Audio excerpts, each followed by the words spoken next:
السلام عليكم يا جماعة، عاملين ايه؟ يا رب تكونوا بألف خير.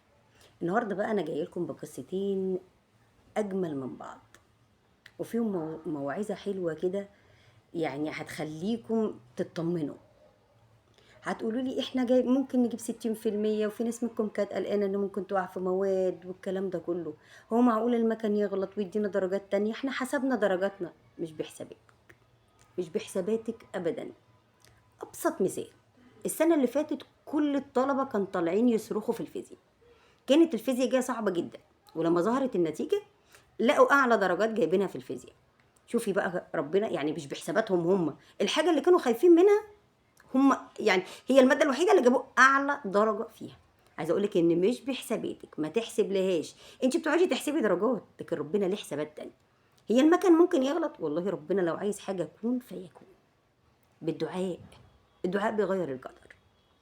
مش هنرغي كتير وهنخش في القصتين.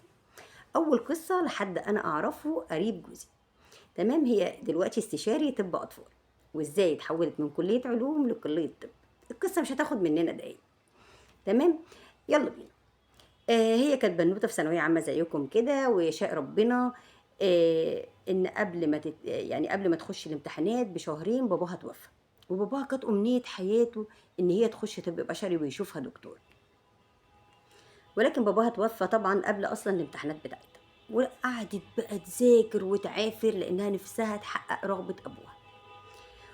ولما طلع التنسيق طبعا ما كانش من حظها ان جالها طب بشري، جالها كليه علوم. فطبعا زعلت وقعدت تعيط وانهارت لانها حست ان هي ما حققتش حلم باباها اللي كان نفسه ان بنته تطلع كده. وخلاص بقى ابتدت تجيب ادوات كليه علوم واستسلمت بقى وقالت خلاص انا هدخل اللي ربنا اختارهولي وخلاص، ورضت باللي قسمه لها ربنا. ويشاء القدر في اول سنه، في أول سوري انا اسفه، في اول شهر في كليه علوم يجي لها جواب يقولوا لها لا ده في غلطات وفي حاجات، انتي اتقبلتي طب بشري مش علوم. نطت من الفرحه، والبيت كله كان مش مقتنع ومش مصدق، كلهم عمالين يقولوا ازاي ازاي. عشان ربنا، عشان ربنا، ربنا كريم قوي، ربنا كريم كريم كريم. دي كانت القصة الأولى. والحمد لله هي دلوقتي دكتورة ما شاء الله عليها، لا مش دكتورة وبس، استشاري طب أطفال، وما شاء الله ربنا رزقها بأولاد منهم بنوتين برضو دخلوا طب بشري. عقبالكم يا رب. لكل حد حلمه يخش طب بشري يخش بأمر الله، كل حد يخش يحب يخش أي كلية بيتمناها يدخلها، اللهم آمين. القصة التانية بقى اللي هو كان جايب 54% ودخل كلية طب. من 54% ده دخل خاص بقى، هو دخل خاص.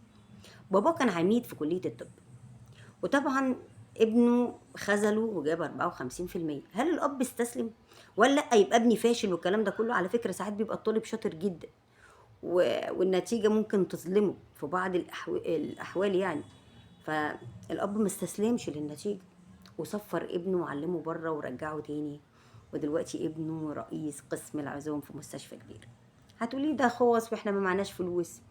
سيبك من الخوص او مش خوص، ربنا لو رايد لنا ان احنا نخش مكان هندخله بامره، مش بامر حد تاني.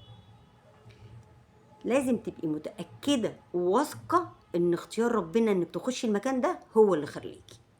ربنا يحقق لكم كل اللي انتوا بتتمنوه. ودايما ادعي من قلبك كده ان يا رب اجعل كل ما اسعى اليه يسعى الي. اللهم امين يا رب العالمين. عايزاكم في الفيديو ده تدعوا كتير وتشيروه لاصحابكم. عايزين ندعي كتير، ندعي لبعض لعل دعوة منهم تستجاب. وربنا بيغير الأقدار، الدعاء بيغير كل حاجة، وربنا إن شاء الله يكرمكم ويحقق لكم كل اللي بتتمنوه. ملاحظة بس بسيطة، المادة الأخيرة اللي فاضلة دي أنا شايفاكم كلكم رايحين فيها كده ومش بتذاكروا قوي. في إيه؟ خستعنا؟ لا، ما ينفعش الكلام ده. أنا عايزاكم تفضلوا أقوياء زي ما انتم وتكملوا يا أبطال. المادة اللي فاضلة دي مادة تخصص، يعني فيها حوالي 18 19%، ممكن يغيروا حاجات كتير. طب افرضي بقى انت عاملة حسابك هتجيبي درجات وحشة، ويشاء القدر ان كل اللي فات ده انت ربنا يكرمك فيه وتجيبي فيه درجات عالية، وتيجي مادة زي دي توقعك.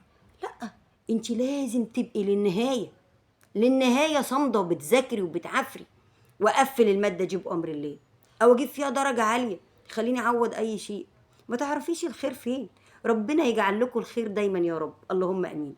اشوفكم ان شاء الله في فيديو جديد، وهستناكم بقى في الكومنتات باحلى دعاء وبالصلاه على الرسول وبالحوقله، بنيه ان ربنا ان شاء الله يقف معاكم ويجبركم، وبطمنوني عليكم عملتم ايه في الاحياء. والسلام عليكم ورحمه الله وبركاته.